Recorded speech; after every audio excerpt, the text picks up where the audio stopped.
Assalamualaikum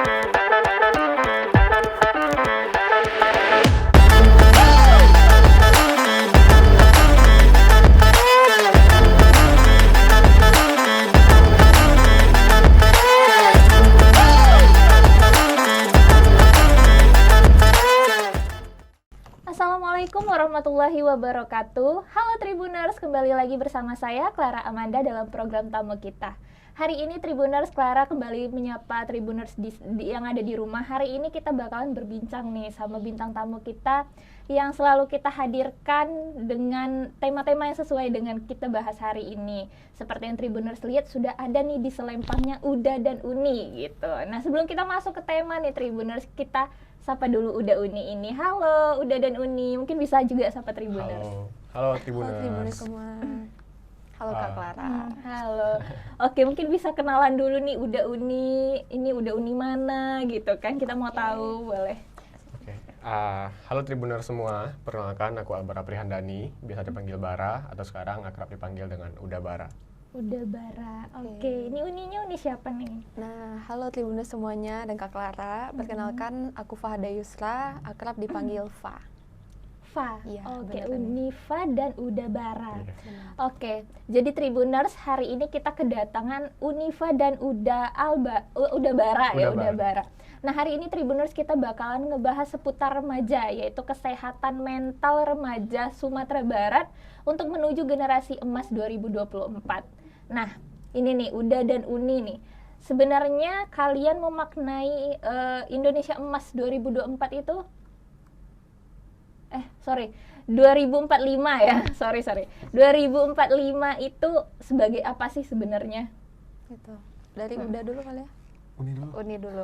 Oke. Kalau Fahada pribadi, Uni memaknai Indonesia Emas 2045 ini adalah sebagai saat di mana kita harus prepare diri dari sekarang. Karena dengan 100 tahunnya Indonesia, kita harap bahwa banyak perubahan yang bisa terjadi untuk Indonesia ini, terutama disebabkan oleh remaja-remajanya yang nanti pada tahun 2045 bakal jadi next presiden, next gubernur, next Kak Clara, next Uni Fahada dan Uda Bara kayak gitu. Betul sekali. Ya, jadi memang harus jadi persiapan sih, karena untuk menyambut 2045 itu, selain itu masa emas kita 100 tahun, juga kayaknya puncak bonus demografi buat Indonesia juga. Betul. Kayak gitu sih Uni kalau dari aku. Kalau dari Bara sih Kak, Indonesia Emas 2045 itu merupakan puncak sih dari gimana berprogresnya remaja-remaja Indonesia dari sekarang untuk mempersiapkan 2045 ke depan. Karena kita, sebagaimana kita tahu, remaja pada zaman sekarang itu dituntut untuk memiliki mental yang adaptif ya. Benar. Karena banyak kejadian-kejadian yang di luar ekspektasi, yang mesti menuntut kita untuk survive gitu loh. Gitu sih Kak. Oke, jadi di 2045 itu remaja lah, masanya remaja sekarang lah untuk sebenarnya memegang mungkin puncak-puncaknya politik, ekonomi, segala aspek kehidupan seperti itu ya. Nah, tadi Clara mention dari Bara bahwasanya bilang kalau remaja itu dituntut untuk bisa survive dengan segala situasi dan kondisi seperti sekarang. Nah, ini kita mungkin sedikit mulai masuk nih ke tema kita tentang kesehatan mental. Seperti yang kita tahu sekarang, banyak kejadian remaja-remaja yang mengglorifyingkan kesehatan mental gitu kan, mental illness gitu. Nah, menurut kalian sendiri nih, seperti apa sih sebenarnya kesehatan mental remaja di masa kita ini gitu? Oke. Dari ladies Siapa first dulu nih? always. Oh, Oke, oke, dari ladies ladies first first ya. Sebenarnya kalau kita ngomongin soal sehat mental, definisi dari sehat mental itu adalah ketika individu itu merasa bebas untuk berinteraksi, mereka damai secara psikis, habis itu mempunyai kemampuan sosial yang baik, seperti itu kan Uni Clara. Kemudian bagaimana remaja ini harus sehat mental di masa depan itu dibentuk oleh banyak hal sebenarnya. Pertama itu setahu Fahada karena lingkungan keluarga. Lingkungan keluarga, habis itu lingkungan pertemanan, kemudian bahkan kondisi genetik dari orang tuanya juga mempengaruhi kondisi kesehatan mental remaja itu sendiri. Remaja yang sehat mental akan bikin remaja itu jadi generasi emas, benar-benar generasi emas untuk masa depan Indonesia. Karena kalau kita ngomongin soal sehat mental, artinya mereka cerdas secara emosional. Dan memang di tahun 2045 Indonesia emas, kita butuh remaja-remaja yang harus sehat mental untuk menyambut masa depan itu. Kita contohin aja kemarin pas COVID ya Kak dan Bara, itu yang Fahada baca ternyata data kasus kesehatan mental, kasus orang anxiety, kasus orang cemas, kesepian ternyata meningkat pas COVID. Itulah kenapa perlu untuk kita cerdas secara emosional biar nggak kesepian, biar nggak akhirnya kecemasan, mengalami cemas seperti itu. Seperti itu. Oke. Nah, kalau udah sendiri gimana memandangnya? Soalnya kan kadang pandangan kita sebagai perempuan nih beda nih sama yang cowok. Nah, gimana tuh? Kalau dari Bar sih karena Unifa ada backgroundnya ada di psikologi ya, jadi Bar mesti tadi malam kami juga briefing juga sharing lah gitu loh terkait hal ini. Jadi Bar beberapa nyari jurnal terkait gimana sih kondisi mental remaja Indonesia gitu loh. Ternyata cukup memprihatinkan sih Kak. Karena menurut di survei tersebut 57,7% itu remaja Indonesia tidak nyaman berada di rumah. Itu amat parah sih gitu loh. Dan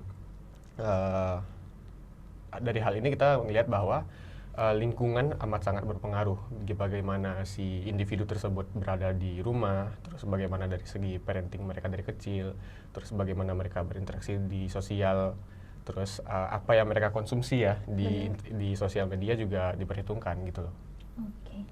Nah, ini kalau kita lihat kan itu dengan berbagai permasalahan itu, menurut kalian kenapa sih remaja itu di masa perkembangan remaja itu lebih rawan mengalami masalah kesehatan mental gitu, seperti yang kalian mention tadi, seperti yang udah di-mention tadi bahwasanya itu dari lingkungan keluarga, anak yang tidak nyaman di rumah gitu. Nah, itu sosial media apalagi sih sebenarnya yang buat mereka itu jadi rawan dengan masalah mentalnya gitu.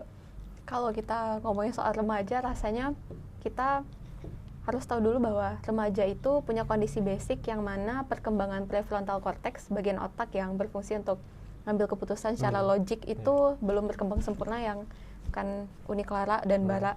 Jadi make sense ketika remaja itu sesungguhnya keputusannya didominasi sama emosi, sehingga remaja itu cenderung untuk mencoba-coba. Plus di psikologi aku belajar bahwa salah satu tugas perkembangan remaja adalah mereka dituntut untuk bangun relasi, mereka dituntut untuk mandiri seperti itu. Sehingga itu sebenarnya jadi gap, jadi berkecamuk lah dua sisi itu. Yang satu harus bikin mereka untuk nyambung relasi sama orang yang satu lagi untuk mereka untuk mandiri. Sehingga akhirnya mereka jadi cari berbagai cara untuk memenuhi kedua hal itu tanpa merusak diri sendiri atau bikin mereka merasa nggak enak seperti itu. Jadi kondisi remaja yang tadi pertama keputusannya didominasi sama emosi dan memang secara kondisi psikis tuh belum matang untuk pengambilan keputusan atau apapun, makanya remaja tuh rentan banget kena masalah mental karena memang belum matang dari segi perkembangan otak, apalagi lingkungan yang sekarang tuh wah gila sih, apalagi sosial media yang kan Kak Clara, jadi orang kalau lihat orang bunuh diri jadi terinspirasi juga buat bunuh diri, apalagi remaja yang pengen coba, pengen hidup bahagia kayak gitu, kayak gitu sih. Nah bicara bunuh diri nih, kalau aku melihat ya sekarang gimana kasus bunuh diri beberapa waktu yang lalu, terus di komen-komenan videonya itu banyak banget yang bilang bawa aku dong gitu. Nah itu tuh benar-benar. Kenapa remaja berpikiran hingga akhirnya kayak gue bunuh diri aja deh biar masalah gue kelar nih gitu. Nah itu tuh kenapa sih sebenarnya? Atau memang sebenarnya mereka itu tidak punya peralihan untuk melampiaskan emosi atau tidak punya pendengar atau seperti apa gitu? Balik lagi kalau kita ngomong soal remaja, pertama mereka itu memang keputusannya didominasi emosi. Kemudian yang pernah Fahada baca bukunya dari itu Kak Daniel Goleman, salah satu ahli psikologi di bidang emosi, dia bilang bahwa ketika manusia lagi emosi, saraf-sarafnya itu, hormon stresnya itu menyebar ke seluruh tubuh, sehingga nanti memang keputusannya tuh udah nggak masuk akal lagi, karena yang harusnya sarafnya tuh lewat ke bagian otak yang bisa memproses emosi tadi secara logik, nggak logik jadinya. Akhirnya mereka ambil keputusan untuk bunuh diri. Apalagi dengan adanya yang berita-berita bunuh diri tadi, ternyata misalnya kita contoh Jepang sengaja nggak siarin berita-berita untuk bunuh diri, berita-berita sedih kayak gitu, karena ternyata berita-berita gitu bisa dicontoh dan jadi motivasi buat orang lain ngelakuin hal sama. Apalagi remaja kan Kak Clara, remaja tuh belum mikir jernih, dihadapkan dengan contoh-contoh seperti itu, mereka mau mencontoh, mereka jadikan itu motivasi justru. Mereka belum bisa mikir bahwa itu nggak baik buat mereka. Terus balik lagi sih ke backgroundnya mereka, kita nggak bisa menitik beratkan ke remajanya aja gitu loh. Betul. Karena tiap-tiap individu pasti punya masalah atau background yang berbeda-beda kan. Jadi harapannya untuk remaja Indonesia ke depan cari-cari hal positif aja deh gitu loh. Karena kalau nggak bukan kita yang menyelamatkan diri kita masing-masing, siapa lagi gitu loh. Betul. Jadi Tribuners, itu tadi pesan dari Udabara, cari hal-hal positif yang bisa menyalurkan emosi mungkin agar saat ada masalah nggak cepet-cepet mengambil keputusan untuk bunuh diri atau melakukan hal-hal negatif lainnya. Atau sekarang mungkin barcode kali ya yang paling banyak gitu. Nah, barcode wah.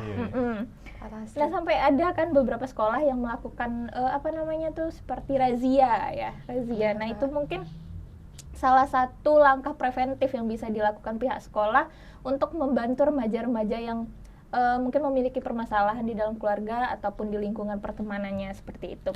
Nah, kalau menurut kalian sendiri nih, apa sih masalah kesehatan mental apa sih yang paling banyak diidap sama remaja sekarang? Biasanya anxiety itu banyak bener, ya. Bener. Burnout. Iya. Kalau burnout itu lebih ke masuk ke dewasa awal sih kayaknya, karena itu masa quarter life crisis. Quarter life crisis. Iya. Oke. Quarter life crisis faktor itu juga masa sih. kita itu.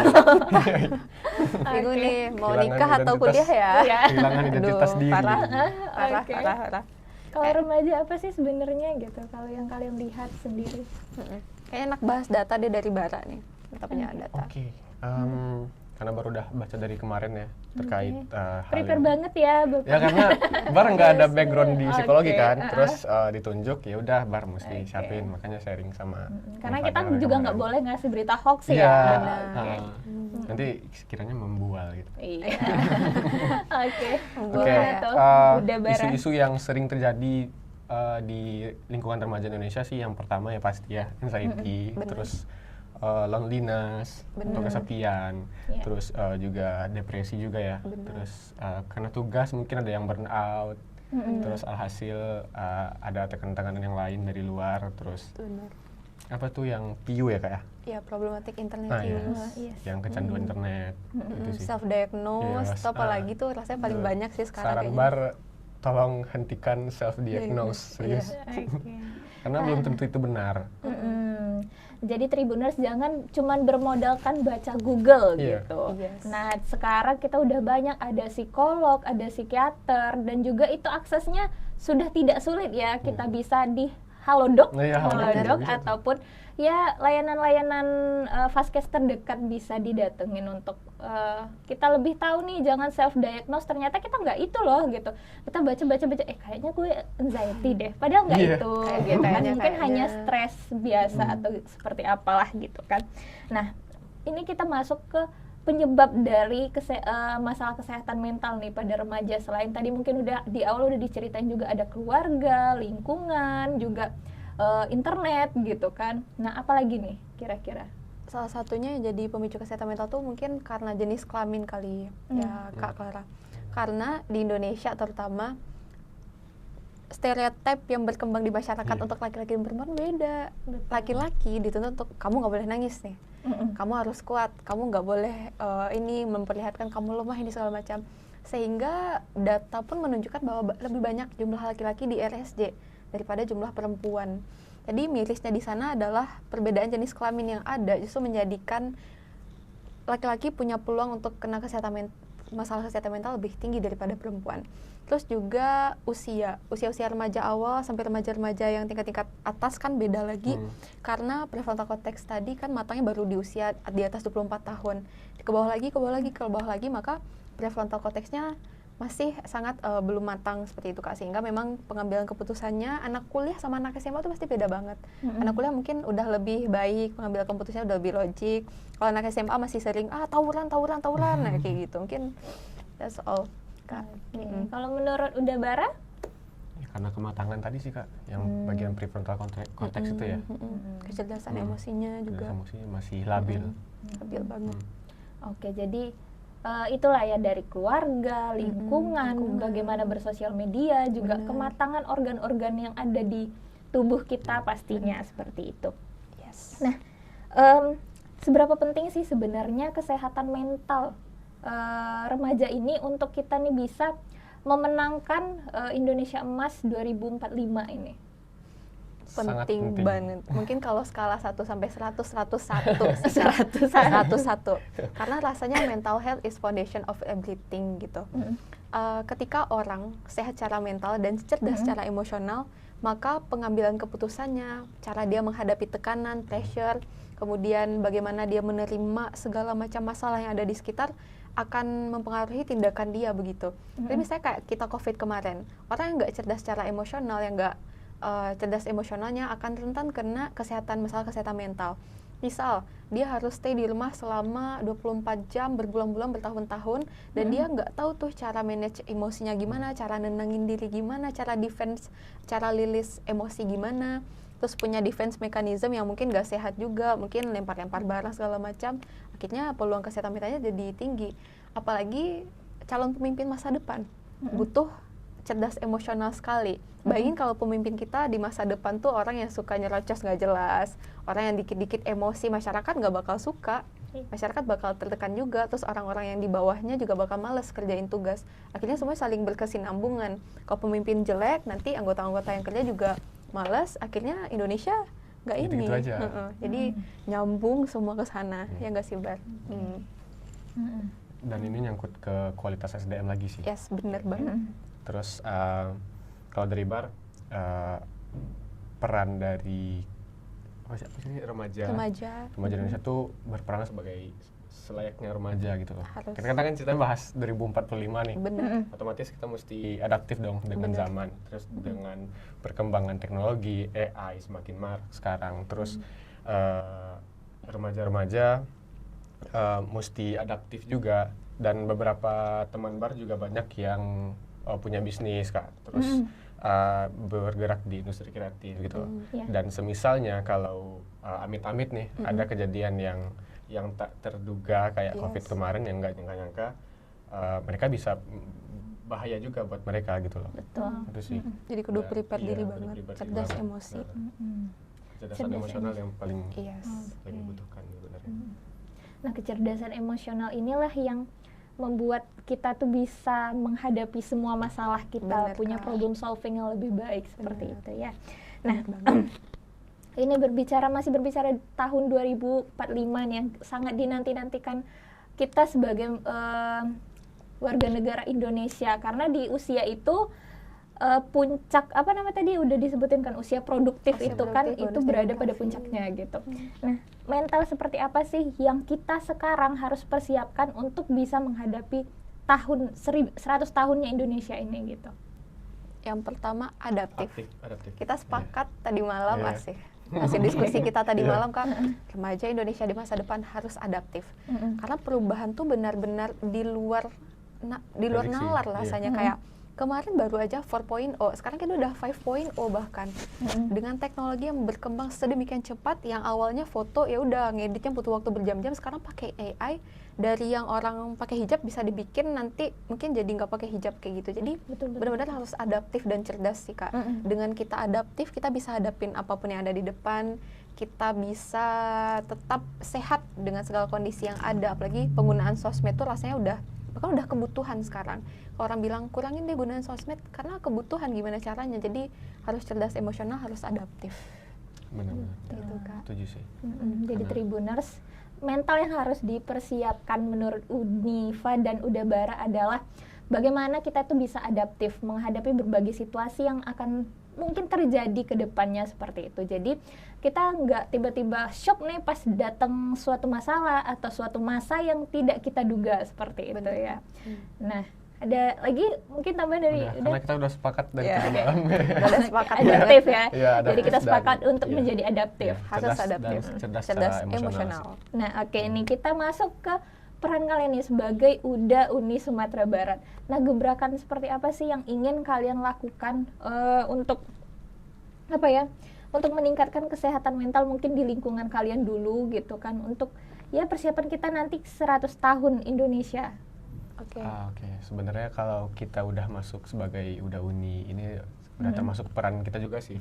Karena kita kan mempromosikan pariwisata ya, selain hal-hal lain gitu. Bener. Dan pada dasarnya salah satu kebutuhan dasar dari manusia itu kan butuh healing ya kayak, butuh refreshing ya, buat keluar dari hiruk pikuk kesibukan yang mereka miliki. Nah, itu salah satunya. Terus yang kedua, kami juga mengadakan beberapa program yang sekiranya bermanfaat untuk masyarakat luas dan kami juga gitu. Di Uda Uni Sumatera Barat sendiri kita punya banyak ruang yang orang-orang kita pastiin bakal sehat mental kalau gabung di Uda Uni Sumatera Barat, Kak. Ini bakal jadi gebrakan banget nih. Selain kita sibuk mempromosikan wisata dan sibuk untuk kita menjelajahi berbagai tempat wisata, kita juga punya beberapa program unggulan yang kemarin sudah dilaksanakan. Salah satunya misalnya yang mini soccer kemarin. Jadi kan orang-orang bertanya, aku lagi stres, gimana ya caranya untuk meredakan stres ini? Salah satu cara yang paling cepat untuk redain stres Tribuners semua adalah dengan kita gerakin tubuh kita. Dengan kita gerakin tubuh kita, saraf yang tadi tegang, nanti akhirnya bakal jadi lebih kendor bahasa ya, relax gitu. Sehingga akhirnya stres itu bakal berkurang. Nah, dengan adanya mini soccer yang kemarin itu, kita harapnya remaja-remaja yang ada di Sumatera Barat sehat secara mental dan sehat juga secara fisiknya, sehingga mini soccer ini selain untuk Uda Uni Sumatera Barat, kita buka tanding untuk siapapun yang mau ikut sama Uda Uni Sumatera Barat kayak gitu, fun match juga, yes. Ada juga kita kemarin program nasyid untuk orang-orang yang punya kemampuan di seni. Ada juga kemarin kita punya Jumat berbagi, Semarak Ramadan juga, Semarak Ramadan yang aktif di sosial, pokoknya yang bikin orang punya kegiatan dan sehat secara mental. Seperti itu, Kak. Gebrakan udah bikin Uda Uni Sumatera Barat. Jadi buat Tribuners intinya jangan mager ya. Kalau mager tambah stres. Gerakin otaknya supaya lebih rileks seperti itu. Bener banget, Mungkin Kak. terakhir nih, apa sih tipsnya dari kalian yang udah uni terus juga kuliah, mungkin mengatur waktu supaya nggak burn out gitu. Nah, gimana nih? Mungkin bisa kasih tipsnya ke Tribuners. Oke, kalau dari Fahada pribadi, cara paling terbaik untuk manage diri di tengah kesibukan yang lumayan banyak tadi adalah dengan harus live in the moment. Kalau Fahda sih lebih ke manage energi aja, Kak Clara, Bara. Dengan Fahada, misalnya Fahda lagi podcast sekarang, Fahda akan fokus cuma mikirin podcast ini aja. Fahda nggak bakal mikirin skripsi yang lagi dikerjain sekarang, ya kepikiran nih sekarang. Nanti jadinya kacau kayak gitu. Jadi ketika di ruang kelas, fokus aja di kelas, bahkan kalau bisa duduk tuh paling depan. Tapi nanti kalau udah di organisasi, udah di Uda Uni, fokus juga kegiatan Uda Uni. Jadi manage your energy. Karena kalau rasanya manage waktu rasanya nggak bisa di-manage, kita cuma bisa bagi-bagi. Kalau manage itu kan mengatur waktu tuh nggak bakal pernah bisa. Jadi manage energi kita, fokus, jadi semuanya bakal berjalan dengan maksimal. Kalau Fahda seperti itu, Kak. Kalau dari Bar sih, yang pertama itu atur skala prioritas ya. Karena semenjak gabung jadi Uda Uni itu tuh benefitnya Bar juga ngerasain terkait cara manage waktu, terus prioritas gimana, karena sekarang juga sibuk skripsi. Wah, sama-sama sibuk skripsi. Semangat deh, Sibuk skripsi tunggu ada kelar. Terus dan sebagai closing statement ya terkait pertanyaan ini, kalau dari Bar, learn from the past, live in the present, and focus for the future. Yes. Itu sih. Oke, jadi itu Tribuners mungkin bisa dipakai nih tips dan triknya dari Uda Barat dan Unifa. Seperti apa kita supaya bisa mengatur diri kita, menjaga kesehatan mental kita itu demi kebaikan kita, dan juga bagaimana kita nantinya bisa menjadi orang yang berguna, orang yang bermanfaat di Indonesia 100 tahun yang akan datang, seperti itu. Karena di tahun itu, di 2045 itu, kitalah ujung tombak yang akan memegang kekuasaan Indonesia, seperti itu ya. Benar. Oke, jadi Tribuners, itulah perbincangan kita pada hari ini. Mungkin kalian berdua mau kasih closing statement? Closing statementnya, ayo gabung di Uda Uni Sumatera Barat. Ayo ikut pembinaan Uda Uni tahun besok biar jadi produktif dan siap jadi generasi emas Indonesia, dan ayo berwisata di Sumatera Barat. Ayo berwisata. Nah, itu intinya yang paling penting, kita butuh healing ya, Tribuners. Oke, sekian perbincangan kita pada hari ini. Semoga bermanfaat apa yang telah kita sampaikan. Sampai bertemu di kesempatan lainnya. Assalamualaikum warahmatullahi wabarakatuh.